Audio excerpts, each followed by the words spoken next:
நேற்று எபிசோட் முடிஞ்சதுலேருந்து ஒரு விஷயத்தை நம்ம அதிகமாக கேட்க முடியுது. அதாவது என்னன்னா, விஜய் டிவி ப்ராடக்ட்டுக்கு விஜய் சேதுபதி பயங்கரமாக ஹெல்ப் பண்ணிட்டார் அப்படின்னு, மஞ்சரியை பயங்கரமாக கார்னர் பண்ணிட்டாரு அப்படிங்கிற ஒரு விஷயம். சாச்சனாவை ரோஸ் பண்ணதை யாரும் பெருசாக பேசலை. பட் நமக்கு ஒரு கேள்வி, விஜய் டிவி ப்ராடக்ட்டுக்காக பேசிட்டாரா ஒன்றும் புரியலையே அப்படின்னு போய் அந்த லிஸ்ட்டு நம்ம 24 பேர் கண்டஸ்டன்ஸ் வந்திருக்காங்கல்ல, அவங்க எல்லாம் யாருன்னு நம்ம பார்த்தோம்னா, ஆனந்தியை விடுங்களேன், அன்ஷிதா விஜய் டிவியில் இருக்காங்க, அருண் விஜய் டிவியில் நாடகம் நடிக்கிறாரு, தீபக் விஜய் டிவியில் நாடகம் நடிச்சிருக்காரு, ஜாக்லின் ஷோ பண்ணியிருக்காங்க விஜய் டிவி, ஜெஃப்ரி இவர் காமன் மேன் வச்சுப்போம், மஞ்சரி, முத்துக்குமரன், இவங்க 2 பேரும் தமிழ் பேசு எங்கள் மூச்சு அதில் விஜய் டிவியில் வந்தவங்க, பவித்ரா நாடகத்தில் நடிக்கிறவங்க விஜய் டிவி, ராணவ் இவர் விஜய் டிவியில் இல்லை, ரஞ்சித் நாடகம் நடிக்கிறவர் விஜய் டிவியில், ரயான் விஜய் டிவியில் நாடகம் நடிக்கிறவர், சிவா அவர் நடிக்கிறாரா என்னன்னு தெரியல, சௌந்தர்யா, அதுக்கடுத்து தர்ஷிகா நாடகம் நடிக்கிறாங்க, விஷாலு, வர்ஷினி காமன் மேனு, ரியா காமன்னு, இது யாருப்பா, சுனிதா விஜய் டிவி, தர்ஷா அவங்க நாடகம் நடித்தவங்க தான், ஆர்னவ் நாடகம் நடித்தவங்க தான், ரவீந்தர். இது நீங்கள் லிஸ்ட்டில் பார்த்தீங்கன்னா 4 பேர் 5 பேர் தான் வரல. ஆனால் காமன் மேன் கேட்டகரியில் இருந்த ரவீந்திரன் எவிக்ட் ஆகிட்டாரு. அதுக்கப்புறம் யார், ரியா எவிக்ட் ஆகிட்டாங்க, வர்ஷினி எவிக்ட் ஆகிட்டாங்க.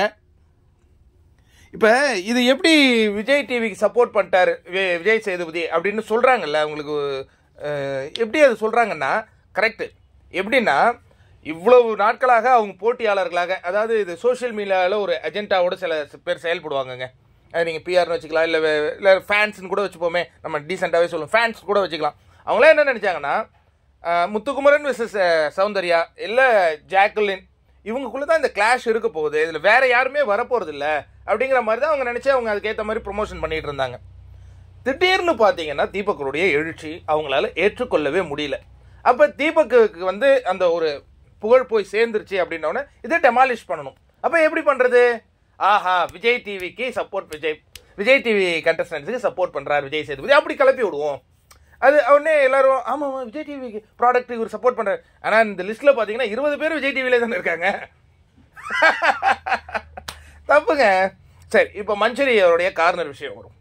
மஞ்சரி அன்னைக்கு அந்த ரோஸ்ட்டில் பண்ணது அது ஒரு பிரச்சனையாக்கணும்னு தான் அவங்க பண்ணாங்க.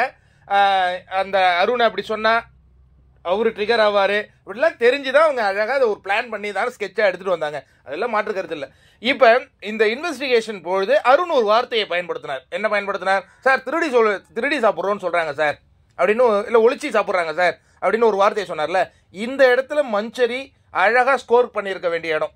அவர் என்னன்னா, ஆமாம் சார் இவங்க ஒளிச்சி வச்சு சாப்பிட்றாங்க சார், இவங்க திருடி தான் சார் சாப்பிட்றாங்க. அது எக்ஸாம்பிள் நான் சொல்லட்டுமா சார்? இந்த டோஸ்ட் பிரச்சனையை கூட விடுங்க.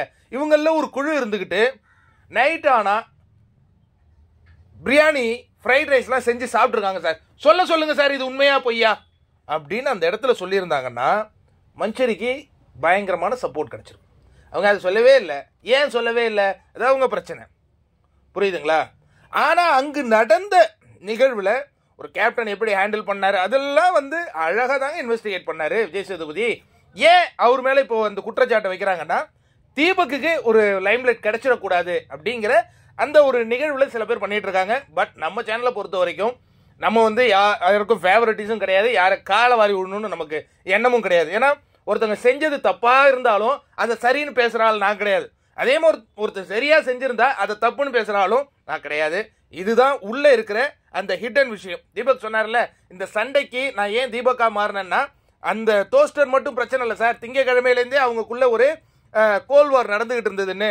அதே மாதிரி தான் இங்கே தீபக்கு அந்த லைம்லைட் கிடைச்ச உடனே சில பேரால் ஏற்றுக்க முடியாமல் ஜெய் சேதுபதி மேலே மிகப்பெரிய பழியை சுமத்தியிருக்காங்க அப்படிங்கிறத என்னுடைய கருத்து. ஒரு எபிசோட் முடிஞ்ச உடனே இதுக்கு யாரெல்லாம் நீங்கள் பெரிய பெரிய ரிவ்யூஸ், இதுக்கும் ஒரு விஷயம் சொல்லிடுறேன். இப்போ நீங்கள் பார்த்தீங்கன்னா மூவி ரிவ்யூவர்னு ஒருத்தர் இருப்பார், புலுசட்டை மாறன். அவர் படத்தையே பார்க்குறாரா என்னன்னு தெரியாது. ஆனால் அவர் பண்ணுற விமர்சனத்துக்கும் அந்த படத்துக்கும் சம்மந்தமே இருக்காது. இவர் என்னென்னமோ பேசிகிட்டு இருப்பார், ஆனால் எல்லா வீடியோவும் மில்லியன் கணக்கில் போகும். ஆனால் ஒருத்தன் கரெக்டாக அந்த படத்தை அழகாக அனலைஸ் பண்ணுவோம், அதுக்கு 1000 வியூஸ் கூட போகாது. ஏன்னா இவர் என்னது, இவர் கழுவி ஊற்றிட்டாருப்பா அப்படிங்கிறதுல ஒரு திருப்தி. ஆனால் இங்கே கரெக்டாக ஒருத்தர் ரிவ்யூ பண்ணியிருப்பாங்க, அங்கே யாருமே சீண்ட மாட்டாங்க. பட் நம்ம எந்த இடத்துல இருக்கிறோமோ அது பிரச்சனை கிடையாது. நாம் நம்மளுடைய உண்மையை ஒழிச்சுக்கிட்டே இருப்போம். கேட்குற 4 பேர் இது சரின்னு உணர்ந்தாலும் அது நமக்கே வெற்றி.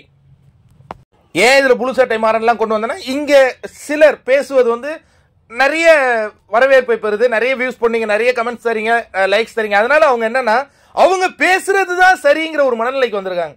இப்போ நம்ம எப்படி போட்டி போடணும்னா கண்டஸ்டன்ஸ் கோஸ்ட் மாதிரி அந்த ரிவ்யூவருக்கு கூட போய் சண்டை போட்டுக்கிட்டு முடியும். நீங்கள் பொய்யான விஷயத்தை பரப்பிட்டு இருக்கீங்கடா, இதை நாங்கள் கேட்கணும்டா, நான் எங்கே கேட்கறது? இப்படி தான் பதிவு தான் போட முடியும்.